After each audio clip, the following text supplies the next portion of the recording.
Bismillahirrahmanirrahim. Ayo bawa harta ke surga. Dukung pembangunan sekolah Islam Mufid dengan donasi ke rekening atas nama Yayasan Muflih untuk Islam dan Dakwah. Bismillahirrahmanirrahim. Assalamualaikum warahmatullahi wabarakatuh. Alhamdulillahi wa kafa. Wassalatu wassalamu ala rasulillahil mustafa wa ala alihi wa ashabihi wa man iktafa. Teman-teman sekalian yang dirahmati Allah, kita bersyukur kepada Allah pada kesempatan pada malam hari ini kita bisa kembali melanjutkan kajian kitab Rasyul Barad Syarah Adabil Mufrad. Pada minggu lalu kita sampai pada hadis yang ketiga untuk bab kedua, tetapi belum selesai. Jadi kita ulang terlebih dahulu. Bab 2 berbakti kepada ibu. Hadis yang ketiga dari Abu Asim, dia mengabarkan kepada kami, dia berkata, An Bahzi ibni Hakimin, an abihi an jaddihi. Qultu ya Rasulullah, man abarru? Qal ummak. Qultu wa man abar? Qal ummak. Qultu wa man abar? Atau qultu man abar? Qal ummak. Qultu man abar? Qala abak. Tumal aqraba fal aqrab. Artinya? Dari Bas bin Hakim, dari ayahnya, dari kakeknya. Aku bertanya kepada Rasulullah, wahai Rasulullah, kepada siapa aku berbakti? Beliau bersabda, ibumu. Aku pun bertanya lagi, lalu? Ibumu, jawab beliau. Aku bertanya lagi, lalu? Beliau menjawab, ibumu. Aku pun bertanya lagi, lalu? Beliau pun menjawab, ayahmu, lalu orang yang terdekat, lalu yang terdekat. Ya. Pada pertemuan yang lalu, kita catat satu faidah, bahwa mayoritas ulama atau jumhur ulama mengatakan bahwa berbakti kepada ibu itu lebih daripada bapak. Ini mayoritas ulama. Alasannya adalah hadis ini. Karena di hadis ini ibu disebutkan berapa kali? 3 kali. Baru kemudian bapak. Hadis ini menunjukkan bahwa ibu lalu kemudian bapak, menunjukkan lebih besarnya bakti kepada ibu daripada bapak. Menurut jumhur. Menurut sebagian ulama kita yang lain, terutama dalam mazhab Maliki, mereka berpendapat ketika disebut ibu lalu bapak, itu tidak bermakna ibu lebih besar daripada bapak. Hanya saja ini bentuk penekanan. Karena baktinya anak kepada ibu sering terlupakan. Itu satu. Alasan yang kedua, dikarenakan ibu melalui proses mengandung, melahirkan, lalu menyusui, yang itu semua prosesnya berat. Tapi dalam bakti kita kepada orang tua, dua-duanya setara. Ini menurut pendapat ulama dalam mazhab Maliki. Apalagi seorang anak itu durhakanya kepada ibu biasanya lebih besar daripada durhaka kepada bapak. Betul nggak? Kalau kepada bapak, bapak tinggal angkat satu benda saja anak sudah takut. Tapi kalau mama yang ngangkat benda, bahkan anaknya berani nantang. Ya. Kita lebih banyak melihat anak durhaka kepada ibu ketimbang anak durhaka kepada bapak. Berarti ada catatan 3 di sini ya. Alasan yang pertama, kenapa bapak dan ibu itu setara? Satu, ibu sering terlupakan. Ibu sering dilupakan. 2, ibu melalui 3 proses. Yang itu tidak dilalui oleh bapak. Dan yang ketiga, durhakanya anak kepada ibu lebih banyak daripada kepada bapak. Sehingga dengan 3 alasan ini menunjukkan bahwa hadis yang menekankan ibu lalu bapak itu hanya sekedar penekanan. tidak bermakna ibu lebih besar kadar bakti kita kepadanya ketimbang bapak. Penjelasan? Penjelasan kata albirru yakni berarti berbakti. Yang kedua, sumal qoroba fal akroba, yaitu berbuat baik kepada kerabat yang lebih dekat hubungan kekeluargaannya, kemudian kepada yang lain. Ya. Albir itu artinya berbakti. Berarti kalau berbakti kepada kedua orang tua, istilah syar'inya adalah birrul walidain. Birrul walidain. Walidain. Kandungan hadis? Kandungan hadis. Yang pertama, kewajiban berbakti kepada kedua orang tua dan haramnya durhaka kepada mereka. Nah, hadis ini menunjukkan kewajiban kita untuk berbakti kepada orang tua. Dan dosa apabila anak itu durhaka kepada orang tuanya. Nanti insya Allah akan datang bab-babnya yang menjelaskan bagaimana dosa-dosanya anak kepada orang tua. Dua. Yang kedua, ridho ibu lebih didahulukan daripada ridho ayah. Ini pendapat siapa?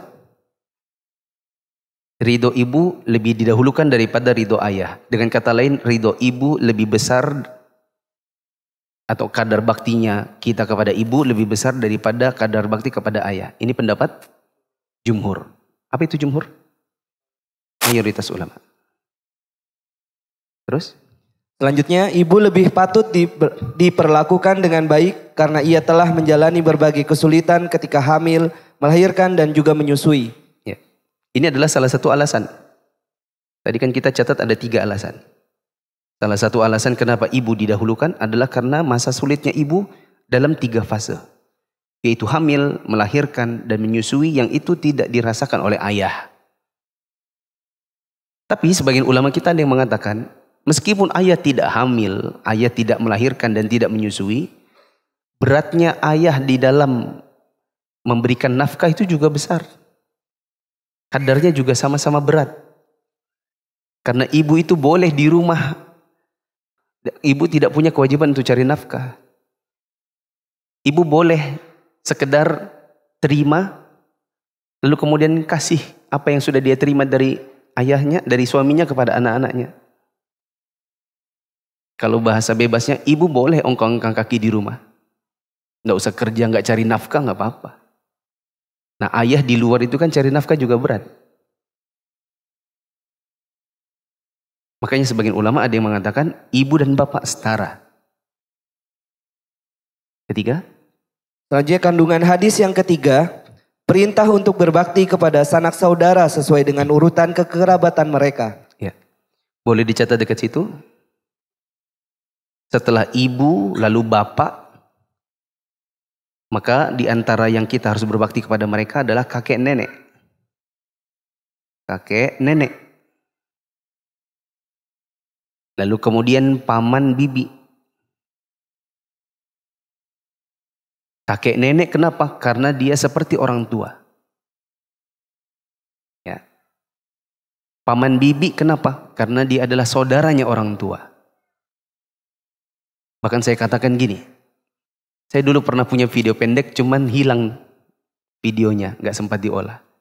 Di video pendek itu saya bilang gini, salah satu cara kita berbakti kepada orang tua kita adalah dengan memberikan kebahagiaan kepada yang dicintai oleh bapak ibu kita. Di antaranya adalah saudara-saudari mereka. Jadi jangan bilang begini, ngapain kasih uang tante, kan anaknya kaya-kaya. Kita ngasih uang kepada tante-tante kita bukan karena tante-tante kita miskin, bukan. Tapi semata-mata untuk memberikan kebahagiaan karena itu bagian dari berbakti kepada orang tua.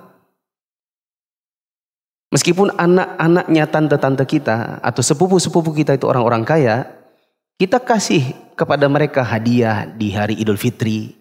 Ngasih 50.000, 100.000, 200.000. Itu bukan karena mereka membutuhkan. Tapi semata-mata kita cari pahala dari berbakti kepada orang tua, apalagi orang tua itu wafat, dengan cara membahagiakan orang-orang yang mereka cintai waktu mereka masih hidup. Siapa diantaranya? Paman dan bibi. Jadi saya tidak sepakat dengan anak-anak yang mengatakan tidak usah kasih ke tante-tante. Toh anak-anaknya kaya-kaya semua. Itu kesalahan. Ya. Setelah paman bibi yang juga kita perlu untuk berbakti padanya atau berbuat baik kepada mereka adalah saudara-saudari kandung. Saudari kandung. Meskipun saudara-saudari kandung kita juga kaya. Bukan berbagi dan membantu saudara-saudari kandung itu karena mereka miskin, bukan. Semata-mata kita cari pahala. Bukan karena rasa iba. Nah, ini di antara mereka. Adapun kalau ditanya, Ustadz, kakek, nenek, paman, bibi, saudara-saudari semuanya kaya. Semuanya tidak ada yang kekurangan. Yang ada sepupu saya. Siapa yang saya bantu? Jawabannya adalah sedekah yang kita keluarkan, yang itu maslahatnya paling besar, maka itu yang didahulukan. Ya. Lebih didahulukan adalah yang paling besar maslahatnya. Sampai-sampai ketika dulu saya ikut-ikut kajian masyayikh, ketika ada pertanyaan, di dekat rumah itu ada masjid, lagi dibangun, dan ada biaya pembangunan. Di dekat rumah saya, ada orang Nasrani, miskin, mau mati. Pertanyaannya yang mana saya berikan uang saya kepada mereka? Apakah masjid ataukah tetangga kafir sudah hampir mati karena kelaparan misalnya? Mereka mengatakan yang lebih maslahat adalah nyawa. Apalagi kalau kemudian dengan bantuan kita mereka akhirnya tertarik untuk masuk Islam. Karena kalau masjid belum terbangun atau terbangunnya belum sempurna, masih bisa dipakai untuk sholat, ya, maslahatnya demikian. Ada menyelamatkan nyawa orang itu maslahatnya lebih besar. Catatan yang keempat tidak ada di situ. Sesuai dengan kata-kata Nabi, "Tumal aqrab fal aqrab." Berbuat baik kepada yang terdekat, lalu yang terdekat. Maka catatan yang keempat adalah menunjukkan kepada kita adanya skala prioritas. Skala prioritas. Kita perlu belajar skala prioritas dalam berbuat baik. Karena Nabi mengatakan yang terdekat, kemudian yang terdekat. Adanya skala prioritas. Hadis yang keempat. Hadis yang keempat, Sa'id bin Abi Maryam mengabarkan kepada kami. Ia berkata, Muhammad bin Ja'far bin Abi Katsir mengabarkan kepada kami. Ia berkata, Zaid bin Aslam mengabarkan kepadaku dari Atha bin Yasar. An Ibni Abbasin radhiyallahu anhuma annahu atahu rajulun. Saya sekalian terjemahinnya. Dari Abdullah bin Abbas bahwa ada seorang laki-laki yang mendatangi beliau. Ya, faqal, kemudian laki-laki itu berkata, "Inni khatibtu imra'atan." Saya pernah meminang seorang perempuan. Fa'abat an tankihani. Tetapi wanita itu menolak untuk saya nikahi. Fakhotobaha ghairi. Setelah dia tolak saya, ternyata datang laki-laki yang lain yang meminangnya. Fa'ahabbat an tankihahu. Si perempuan itu malah menerima pindangan laki-laki yang kedua. Kalau antum di posisi laki-laki ini gimana rasanya? Ya. Pasti rasanya ada rasa cemburu. Ya. Makanya juga saya mau bilang gini, kepada para akhwat, apabila sudah proses ta'aruf, kemudian nazar, ternyata tidak cocok. Biasanya kalau sudah ta'aruf lanjut nazar, ternyata tidak cocok, itu biasanya tidak cocok pada wajah. Karena kalau tidak cocoknya pada kepribadian atau sesuatu, maka setelah ta'aruf, tidak usah nazar. Ya, paham nggak maksudnya? Misalnya ta'aruf nih, laki perempuan. Dari pembicaraan itu sudah nggak cocok. Misalnya si laki-laki mengatakan, nanti kalau kita nikah, saya maunya mbaknya ini berhenti kerja. Kalaupun mau kerja, saya cuma kasih pilihan antara dua. Jadi guru, yaitu guru yang isinya semua perempuan, tidak campur baur juga. Yang kedua, kalau jadi tenaga, intinya dakwah. Tapi kalau kerja di perkantoran, saya nggak izinkan. Gimana? Kalau ternyata ini nggak cocok, misalnya si perempuannya mengatakan, oh nggak bisa, saya tidak bisa menerima itu dikarenakan saya punya tanggungan adik kandung 5 orang, saya harus membiayai hidup mereka semua, orang tua saya sudah pensiun semua, kakak-kakak saya nggak ada yang bekerja.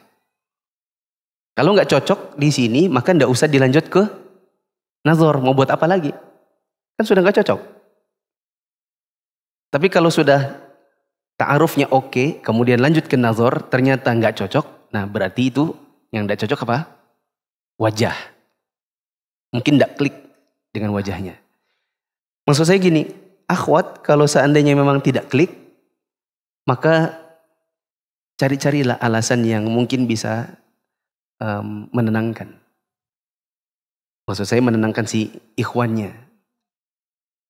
Begitu juga ikhwannya, kalau seandainya si akhwatnya cocok, ternyata dia nggak cocok, maka untuk menyampaikannya perlu menyampaikan yang sifatnya tidak sampai menyakiti hatinya si mantan calon ini. Apa yang terjadi setelah si perempuan itu malah menerima pinangan laki-laki yang kedua? Kata orang itu, faghirtu 'alaiha. Maka saya jadi cemburu. Dan karena terbakar cemburu, faqataltuha. Saya bunuh perempuan itu. Ibaratnya kalau kamu tidak sama aku, maka tidak boleh sama yang lain. Tidak mau sama saya, ya sudah tidak usah sama siapa-siapa. Jadi saking dia cemburunya, maka dia bunuh perempuan yang menolak dirinya. Tapi kemudian dia menyesal. Maka dia datang kepada Ibnu Abbas lalu bertanya, "Fahal li min taubatin?" Apakah bisa saya diterima taubat saya? Apakah ada taubat untuk saya? Ya. Maka Abdullah bin Abbas kemudian bertanya, "Ummuka hayyatun?" Apakah ibumu masih hidup? Qal, laki-laki itu mengatakan, "La." Oh, ibu saya sudah enggak ada. Qal, "Tub ila Allah azza wa jal wa taqarrab ilaihi mastata'ta." Kalau begitu bertaubatlah kau kepada Allah dengan perbuatanmu membunuh orang dan berusaha untuk mendekat kepada Allah semampumu. Yang penting kamu sudah taubat. Kenapa enggak ditegakkan kisos? Ya, karena yang boleh menegakkan kisos adalah ulil amri. Tidak boleh rakyat biasa menegakkan hukum had. Setelah itu laki-laki itu pergi. Ya. Fadhabtu, laki-laki itu mengatakan, saya pun pergi. Fa'asa'altu Ibnu Abbasin. Kemudian aku, yaitu Atha, aku mendatangi Ibnu Abbas. Lalu aku bertanya kepadanya, "Lima sa'altahu an hayyati ummihi?" Wahai Ibnu Abbas, waktu dia konsultasi soal dia membunuh orang, kenapa kok Anda malah bertanya ibunya masih hidup atau tidak? Apa hubungannya? Kan dia mau tobat dari pembunuhan, hubungannya sama mamanya masih hidup apa? Faqal, maka Ibnu Abbas mengatakan, "Inilah a'lamu amalan aqraba ila Allah min birril walidati." Sesungguhnya aku tidak tahu ada amalan yang paling mendekatkan seseorang kepada Allah selain daripada berbakti kepada ibunya. Boleh dicatat di situ, ini fikihnya Ibnu Abbas. Fikihnya Ibnu Abbas yang beliau berpendapat bahwa berbakti kepada ibu itu bahkan bisa menutupi dosa seseorang membunuh. Ini fikihnya Ibnu Abbas, bahwa berbakti kepada ibu, birrul walidah, bisa menutupi dosa pernah membunuh orang. Penjelasan? Penjelasan kata khotibtum ro'atan, artinya aku melamar seorang wanita. Kemudian kata girtu, yaitu aku benci jika seseorang turut menyukai orang yang aku sukai. Definisi ghirah adalah harga diri dan cinta. Kemudian kata ummuka hayyatun. Pada frasa tersebut kata tanya sengaja tidak ditampakkan. Dan maksud dari kalimat tersebut adalah, apakah ibumu masih hidup sehingga engkau dapat beribadah kepada Allah dengan berbakti kepadanya? Ya. Jemaah yang dirahmati Allah, saya highlight bagian ummuka hayyatun. Ibnu Abbas tidak bertanya hal ummuka hayyatun. Tidak dipakai kata hal karena memang demikian kita tidak selalu menggunakan kata apakah. Kadang kita hanya dengan intonasi kita sudah tahu. Ya, kalau kita bilang ibumu masih hidup, itu intonasi apa berarti? Tanya. Tanpa perlu berkata apakah ibumu masih hidup. Nah, kandungan hadis? Kandungan hadis yang pertama, yaitu bolehnya laki-laki datang melamar wanita untuk dinikahi. Ya. Dan saya kira ini kita tahu semua. Adapun kalau dibalik, maka itu juga boleh. Wanita yang datang melamar seorang laki-laki untuk menikahi dirinya, itu juga boleh. Apabila laki-laki ini memang diyakini baik dari sisi agamanya. Kedua? Yang kedua, hadis di atas menunjukkan bahwa seseorang wanita yang dilamar boleh menolak pinangan jika ia tidak menyetujuinya. Ya. Kandungan hadis yang kedua, bahwa seorang wanita kalau dia menolak pinangan, maka itu diperbolehkan. Dia tidak boleh dipaksa untuk menerima. Tapi tadi kan saya bilang, usahakan kalau memang menolak, jangan sampai menggunakan kata-kata yang justru menimbulkan perselisihan. Atau terasa seperti merendahkan harga diri si laki-laki. Misalnya terlalu terbuka, terlalu vulgar. Maaf saya tidak bisa melanjutkan karena saya tidak cocok sama mukanya antum misalnya. Bilanglah dengan kata-kata yang lain gitu. Kan nanti kalau bilang gitu nanti khawatirnya si laki-laki yang balas. Memangnya mukanya anti oke. Ya.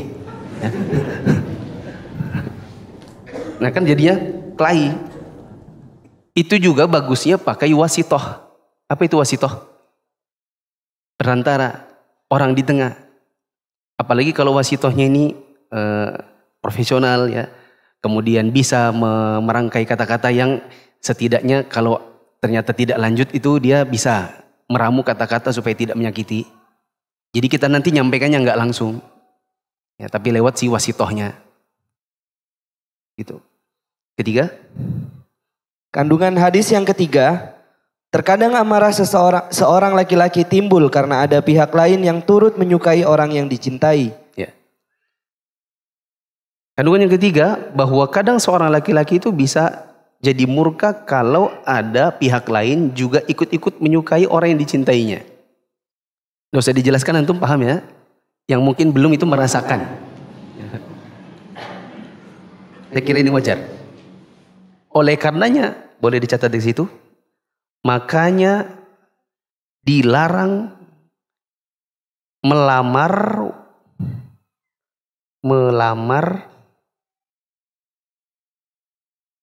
yang sudah dilamar. Yang sudah dilamar. Kecuali sudah ditolak. Kecuali sudah ditolak.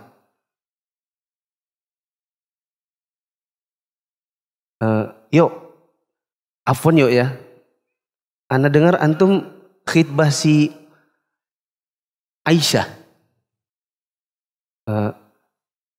Iya, kenapa? Gak boleh gitu dong antum. Di mana persaudaraan kita? Ana kan sudah khidbah dia. Katanya orang apa? Katanya antum sudah ditolak. Ya. Ya memang, tapi kan gak boleh. Kata Nabi SAW, janganlah kalian melamar wanita yang dilamar saudaranya. Ya kalau antum ditolak ya boleh dong.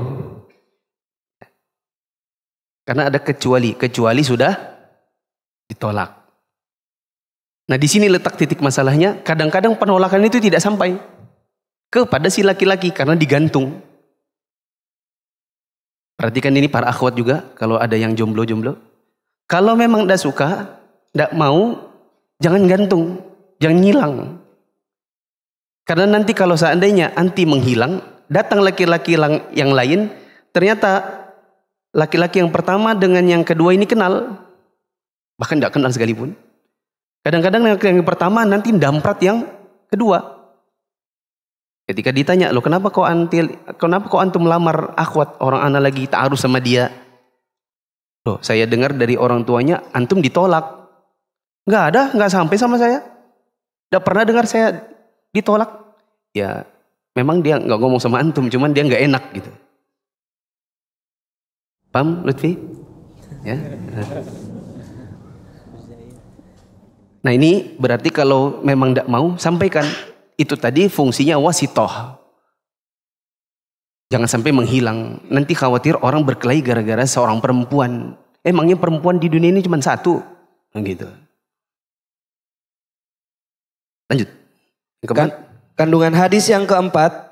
Seorang pembunuh seharusnya melakukan taubat nasuha dan mendekatkan kepada Allah semampunya. Ya. Kita bisa ambil pelajaran dari orang yang mendatangi Ibnu Abbas ini. Dia pernah membunuh seorang perempuan lantaran cemburu. Lalu kemudian dia berusaha untuk menebus kesalahannya. Makanya dia datang kepada Ibnu Abbas. Dia tanya, saya pernah begini begitu, apakah taubat saya diterima? Ini menunjukkan keikhlasan dia dalam bertaubat. Dan menunjukkan keseriusannya. Nah, seorang tidak boleh bertaubat tapi taubat yang tidak serius. Lanjut. Kandungan hadis yang kelima, berbakti kepada ibu lebih dapat mendekatkan seorang pelaku maksiat kepada Allah Azza wa Jalla dibanding bentuk ketaatan yang lain. Ya. Ini yang juga kita simpulkan tadi, bahwa berbakti kepada ibu bahkan bisa membantu seseorang yang pernah membunuh orang untuk bertaubat kepada Allah. Kandungan yang keenam tidak ada di situ. Kita catat satu. Bahaya cemburu buta. Bahaya cemburu buta. Ya, hati-hati teman-teman, terutama jomblo-jomblo. Mungkin nanti akan ada fase di mana teman-teman itu cemburu. Ya, padahal bisa jadi tidak berhak cemburu. Sebagaimana laki-laki yang ada di kisah ini. Dia berhak tidak cemburu? Seharusnya tidak. Kan kalau orang nolak ya sudah. Kita juga sebelum khitbah, sebelum ta'aruf itu harus siap hati. Oh, bisa jadi ada kemungkinan kita yang nolak, bisa jadi kita ditolak. Ya. Jadi harus menata hati, jangan sampai terbakar cemburu buta. Nah, karena cemburu buta ini bisa bahkan sampai membuat seseorang membunuh orang lain. Cemburu buta ini bisa juga kita katakan hasad. Ini bahayanya seseorang hasad. Dan hasad di antara kita kebanyakannya adalah karena dunia. Hasad di antara dua ustadz biasanya adalah karena dunia. Entah bukan pendapat. Hasad di antara dua ustadz itu bukan karena pendapat, tapi pendapatan. Ya. Yang kedua adalah pengikut. Yang ketiga adalah orang-orang dekat yang saling menghasut. Hasad di antara dua sekolah adalah banyaknya murid.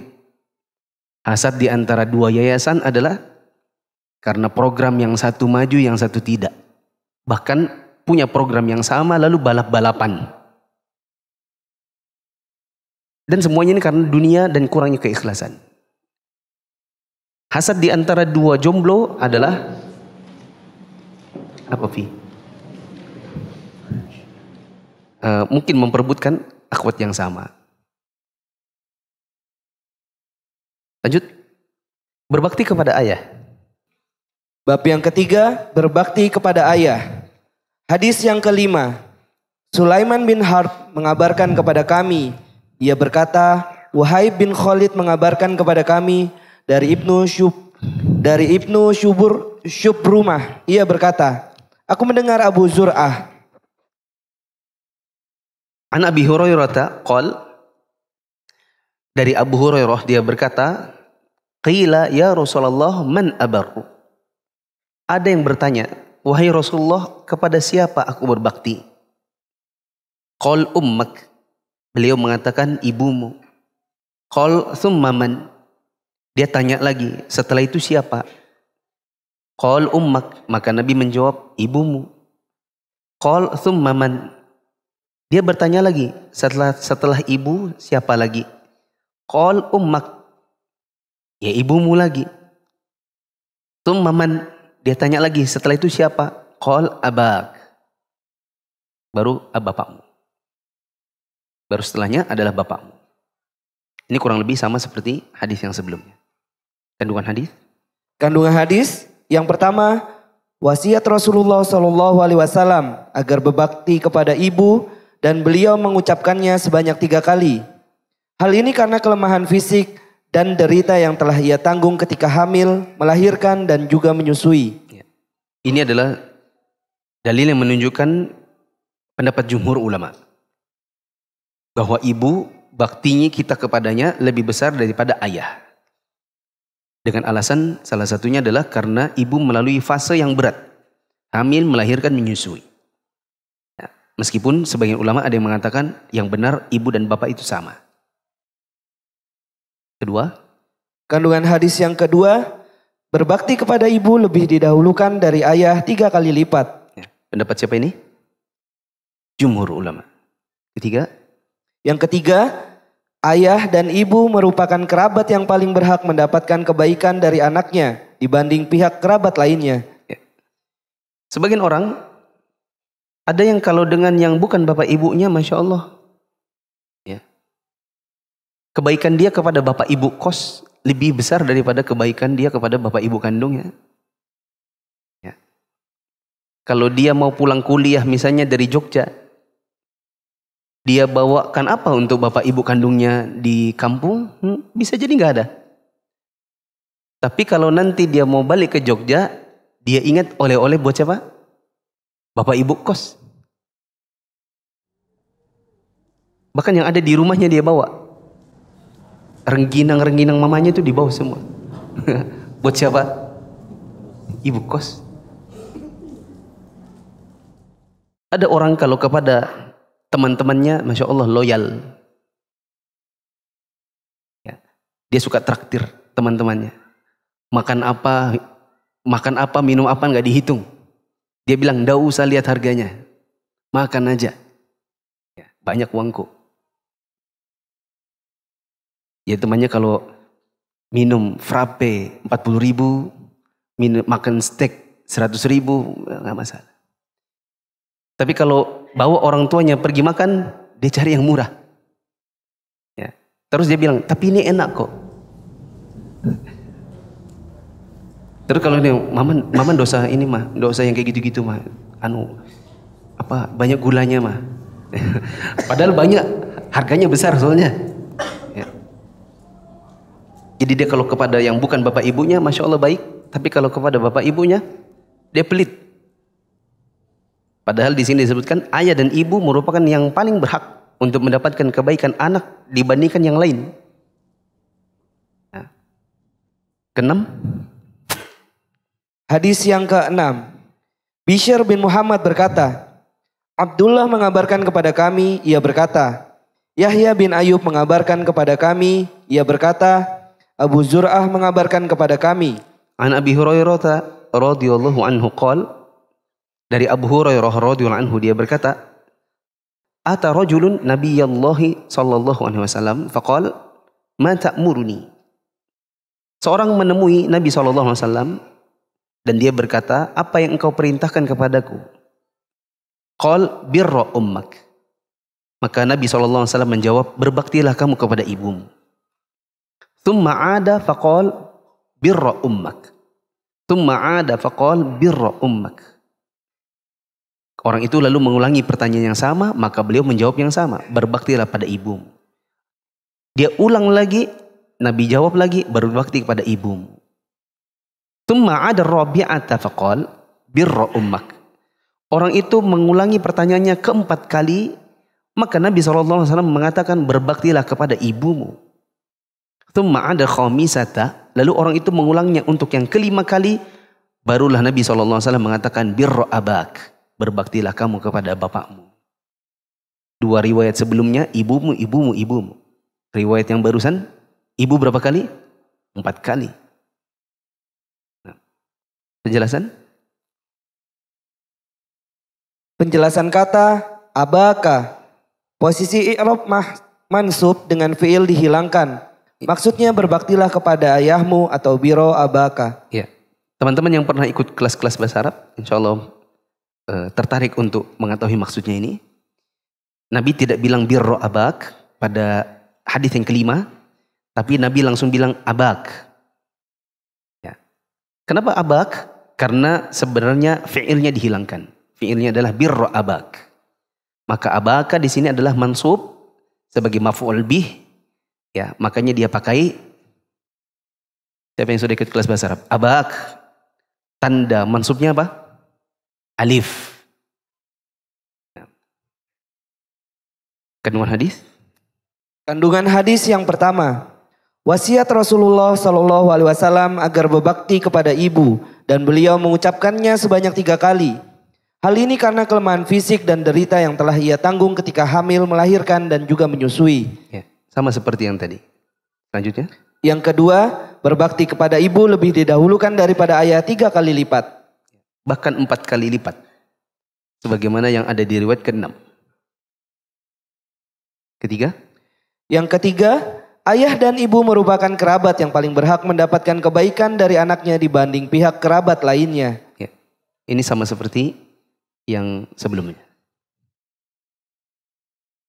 Bab keempat, hadis ke-7. Bab keempat, hadis yang ke-7. Bab keempat, berbakti kepada kedua orang tua meskipun keduanya zolim terhadapnya. Ya.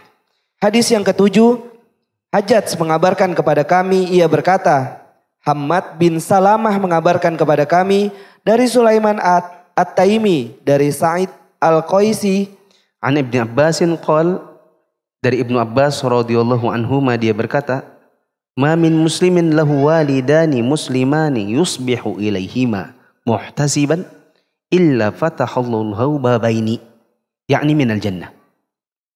Kata Ibnu Abbas, tidaklah seorang pun dari kaum muslimin yang punya 2 orang tua yang mereka beragama Islam, yang mereka berbakti kepada mereka berdua dengan mengharapkan pahala dari Allah Ta'ala sejak pagi. Di sini tidak diterjemahkan kata-kata sejak pagi. Karena ada kata-kata yusbihu ilaihima. Yang artinya sejak pagi dia sudah berpikir dan berusaha bagaimana berbakti kepada orang tuanya sejak pagi. Dalam rangka mengharapkan pahala dari Allah. Melainkan Allah akan membukakan untuk dia 2 pintu. Dan 2 pintu ini maksudnya adalah pintu surga. Wa in kana wahidan fawahidun. Kalau tinggal 1 dari keduanya yang masih hidup, maka yang akan dibukakan untuknya adalah 1 pintu. Wa in aghdaba ahadahuma lam yardallahu anhu hatta yardau anhu. Jika orang itu menjadikan salah satu dari 2 orang tuanya murka kepada dirinya, maka Allah pun tidak akan ridho kepadanya sampai nanti orang tuanya ridho kepadanya. Ini peringatan kepada kita ya. Pagi-pagi sudah bikin orang tua ngamuk atau pagi-pagi bikin orang tua sedih karena kelakuan kita misalnya. Maka Allah tidak akan ridho kepada kita sampai kedua orang tua itu ridho sama kita. Qil wa in zalamahu. Ada yang bertanya, meskipun 2 orang tuanya itu menzolimi dirinya? Qal wa in zalamahu. Maka Ibnu Abbas mengatakan, iya, meskipun 2 orang tuanya itu menzaliminya. Insyaallah kita bahas nanti setelah azan. Azan dulu.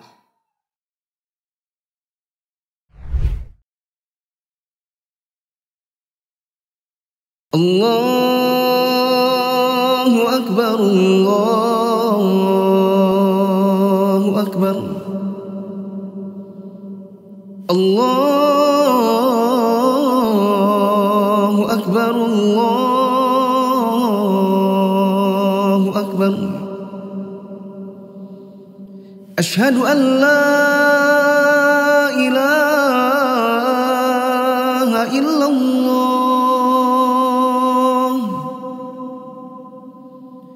Asyhadu an la ilaha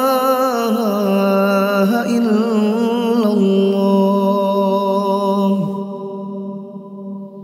Asyhadu anna رسول الله أشهد أن محمدا رسول الله حي على الصلاة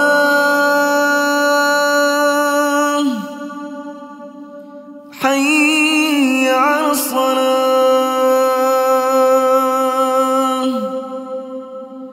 حي على الفلاح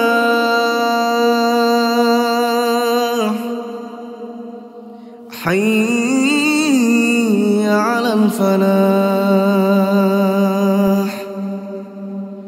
الله أكبر الله أكبر لا إله إلا الله.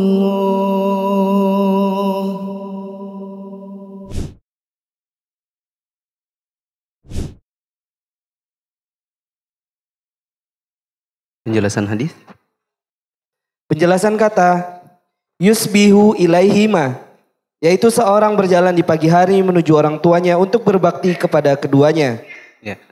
Yusbihu ilaihima, sebagaimana yang ada di buku ini, maksudnya adalah sejak pagi dia berusaha untuk berbakti kepada orang tuanya.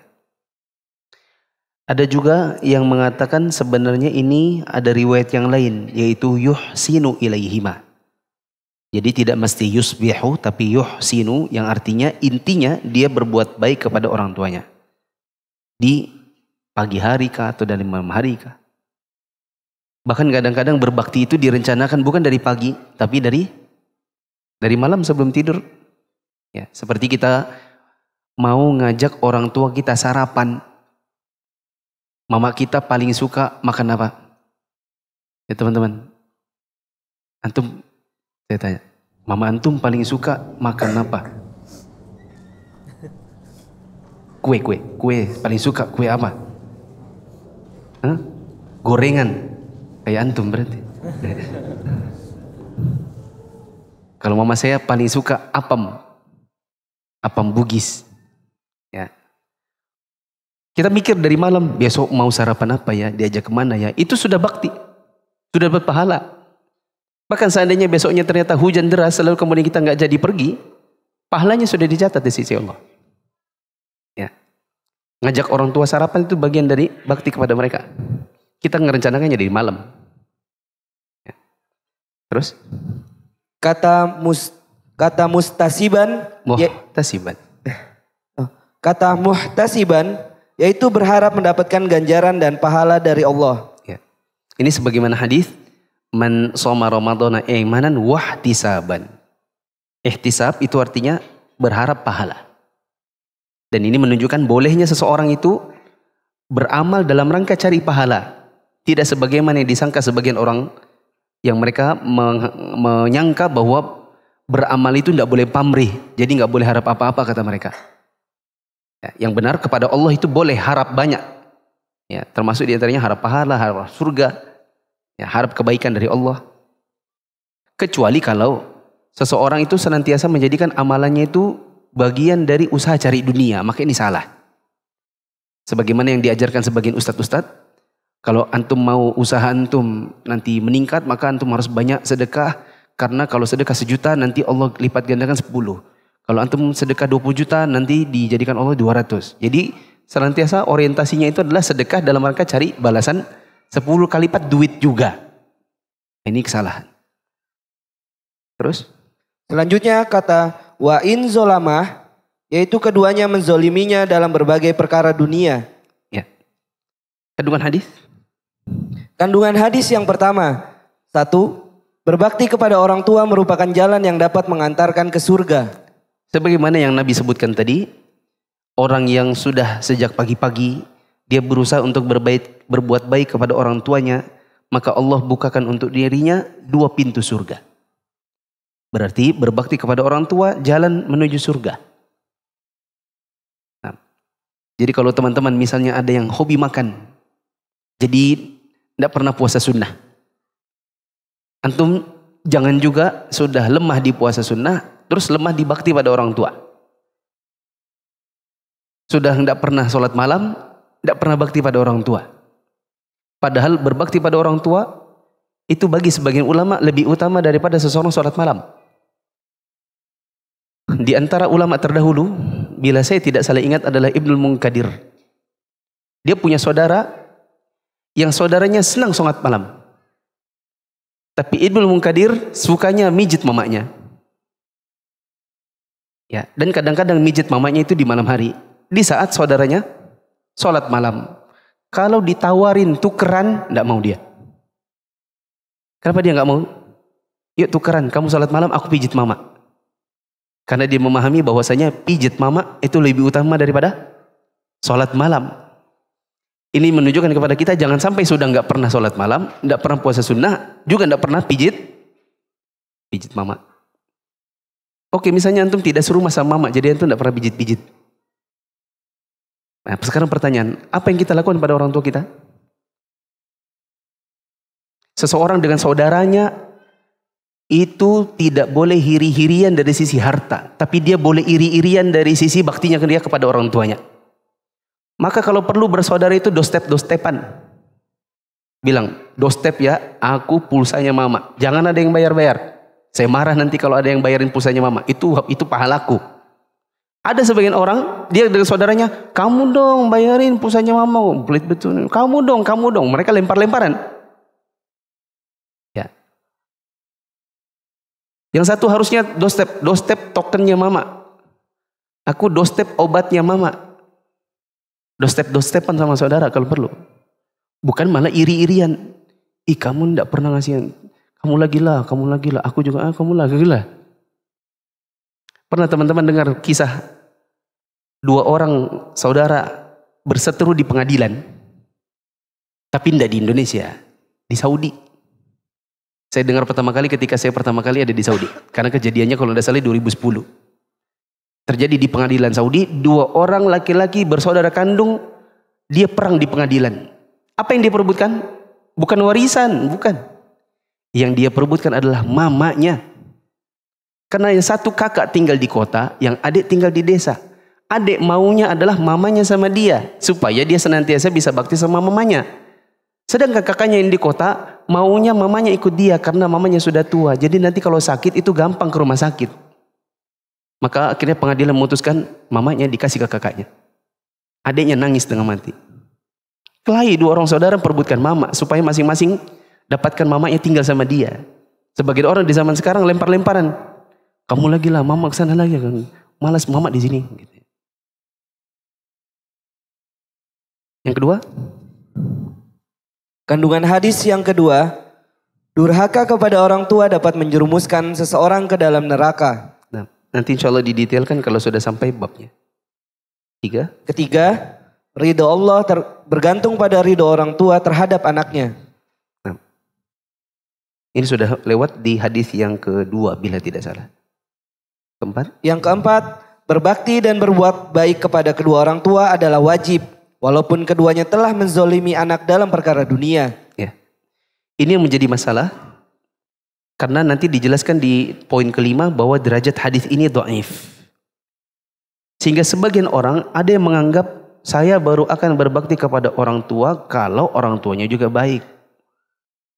Mereka menganggap ada hukum karma pada orang tua. Loh, saya kan dari kecil nggak pernah dirawat bapak. Ngapain saya kirim-kirim duit buat bapak? Saya kan nggak pernah dulu tinggalnya sama mama. Saya kan tinggalnya sama nenek. Buat apa saya harus nelpon-nelpon nenek, nelpon-nelpon mama?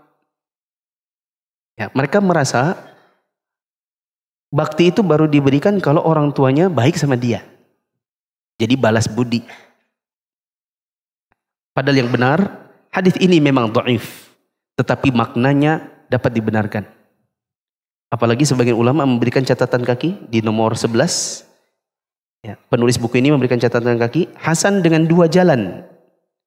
Sanadnya dhaif tapi bisa naik jadi hasan dengan 2 jalan. Ini menunjukkan kepada kita bahwa yang benar kita tetap berbuat baik kepada orang tua meskipun orang tua kita menzalimi kita. Contohnya kita memang dari kecil tidak pernah diasuh oleh orang tua. Tidak boleh kemudian itu menjadikan kita dendam sama mereka. Mungkin orang tua kita dahulu, mungkin mereka tidak ngaji. Jadi mereka kalau mendidik anaknya dengan keras, bahkan cenderung kejam. Tapi tidak boleh kemudian kita menjadi dendam sama orang tua. Misalnya dia dulu kalau pukul itu bukan cuma pukulan biasa, bukan dikasih rotan. Bapak saya itu di sininya kanan atau kiri ya, ada kayak luka bakar di dekat ini, tempat orang imunisasi itu. Ya. Saya pernah tanya waktu kecil, "Pak, ini apa, Pak?" Kata bapak, "Ini dibakar sama bapak." Ya, orang tua zaman dahulu seperti itu. Tapi kita anaknya jadi. Ya. Maksudnya meskipun orang tua dulu seperti itu, ya, kemudian tidak kemudian membuat anak-anaknya dendam sama orang tuanya. Bahkan mereka merasakan didikan orang tua meskipun keras di zaman dahulu, itu bisa membentuk hati kita. Tidak seperti anak di zaman sekarang. Apalagi dengan adanya kurikulum pendidikan yang membuat anak itu merdeka. Sembarang mau ngapain. Biar sekolah Islam bawa gitar juga bisa. Ya, dimana anak ditegur nggak boleh dibilang pakai jangan gini ya, jangan gitu ya. Sedikit lagi, yang saya baru dapati 2 hari lalu, ada beberapa orang yang komentar di media sosial saya, kebetulan temanya mirip-mirip. Mereka bilang, saya tidak pernah tinggal sama bapak ibu, apakah tetap saya harus berbuat baik sama mereka? Saya jawab iya. Kadarnya seperti apa Ustadz? Ya misalnya diantaranya menelpon atau kirim-kirim sesuatu yang membahagiakan mereka. Salah satu yang kemudian membuat anak perempuan tidak suka dengan orang tuanya, misalnya adalah ketika dia dapati bapaknya nikah lagi.